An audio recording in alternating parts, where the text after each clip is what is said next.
What's up, ladies and gents? This is Kid Fox, and sorry if the gameplay in the background is a little offsetting due to the mood of what I'm about to talk about. It's just that I understand how boring it is to just like look at a black screen, and I look like shit right now, so I don't really want to be on camera, but you can pretty much tell by the title and just tell by the upload date exactly what I'm going to talk about today. It needs no introduction. I'd say that everybody who lives I'd say everybody who lives in a first world country knows who Stan Lee is, but hell, there are probably some people in third world countries who even know who he is, but yeah, you know what I mean. So Stan Lee, the legendary comic book character, creator, comic book writer, voice actor, was he like a film producer? I guess you could say he was, producer and whatnot. The man behind Spider-Man, my favorite superhero of all time, as I made very clear as I was playing through Marvel's Spider-Man on the PS4, has, to say unfortunately, would be like just the most massive and just egregiously massive understatement.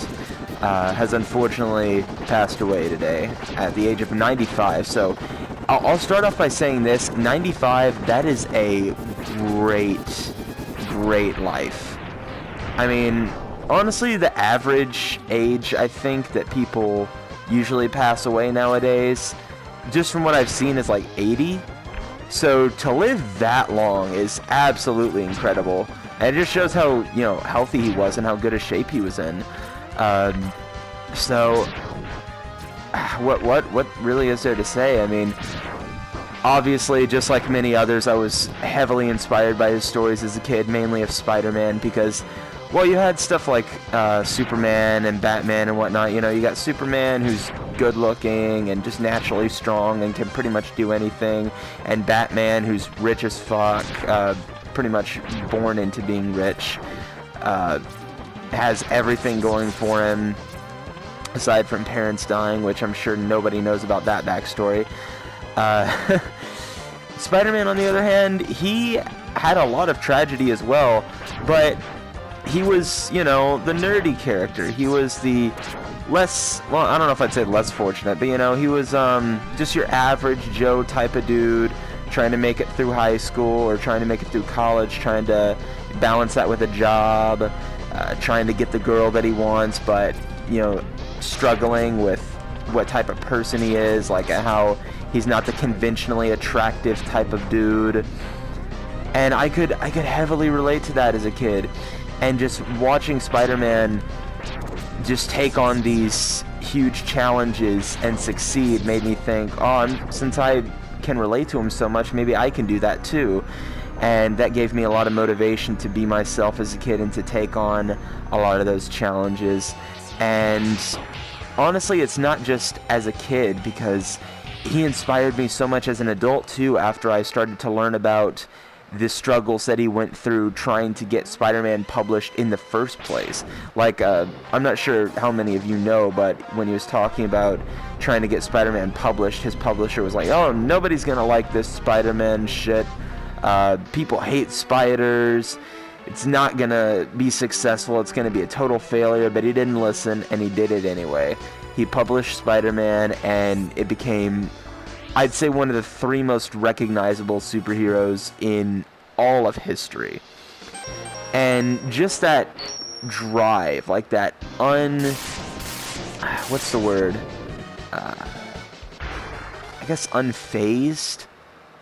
Just unfazed by any sort of obstacles in his way. Just the unwavering drive that he had to do what he wanted to do, regardless of the obstacles, regardless of what people say. Fulfilling his dreams so that he could, make people's childhoods, basically, is so not just ridiculously admirable, but is also incredibly, motivational. Because, I mean, think about what I want to do for a career, voice acting. It's not very conventional. It's definitely not secure. There's definitely a high chance that despite how good you are, you might not make it. And how a lot of it depends on having an in you know, knowing somebody within that industry that determines how successful you can be. Not always, but sometimes. Yeah, it is kind of bias in some ways in that sense. But it's because of hearing about what Stan Lee did with Spider-Man and how, despite how people said, this isn't going to work out, this isn't, you know, this isn't a safe decision, you should go with something more safe, he didn't listen. Just like when people tell me, this isn't a, you know, very secure career choice, you should go with something else, I don't listen. Because I believe in what I want to do. And I don't believe that I should give up on what I want to do just so I can go with something that's more secure, more safe. And I have nothing but the utmost respect for Stan Lee because of that. Because, honestly, would I still have the drive to chase after that career if it weren't for hearing about that story with Stan Lee? I can't say yes or no, to be completely honest with you. Because, I mean, obviously, I don't think I would have given up on it immediately the moment that I realized it wasn't incredibly safe and secure, but I think that without having that perfect example there, it would have been much less likely for me to chase after that career. So, yeah, I have Stan Lee to thank for, you know, my childhood, as said before, with Spider-Man being my favorite character ever as a kid. Like, I had, oh my god, I had the Spider-Man figures, DVDs, or actually I think it was VHS. I don't know, I had some weird TV that had like a VHS player and a DVD player built in. Now I'm not entirely sure what it is, but whatever. Since it was the since it was the 90s show, it was probably VHS. VHS of the 90s cartoon, all the movies on DVD, all sorts of Spider-Man games, like whether they were the really popular PlayStation 2 games or whether they were those really weird educational games, just everything, Spider-Man. So I have him to thank for that, and I have him to thank for giving me the motivation to chase after a career that isn't necessarily very safe and secure and assured. You know, you can't just be like, oh yeah, go to school for X number of years and you have a 100% chance of being able to do this and you'll make this salary and you'll just do that for the rest of your life.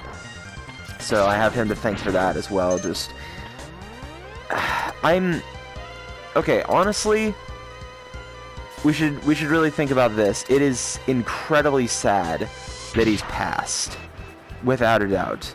But here's the thing. Whether you're religious or not, he's in a better place now. He's been suffering for quite a long time, and he's not suffering anymore. Again, regardless of if you believe in the afterlife or not, the fact is he's not suffering anymore. So I honestly think we should think about it like that. And just be glad that now he's not in any more pain, and if you don't believe in any sort of religious ideologies, and you can just think about it like that. And if you do, well, then you can imagine it like, you know, he's creating all sorts of new movies and characters and video games in the sky. And honestly, that's a pretty nice thought, because, you know, I believe legends never die, and Stan Lee is, without a shadow of a doubt, a legend, not just in the comic book industry, but in just writing in general, and film, just everything. Every aspect of media and entertainment, Stan Lee is a legend in.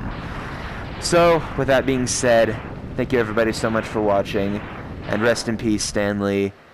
You may have passed on from this mortal coil, but your legacy will live on for eternity. No one will ever forget Stan Lee. Excelsior.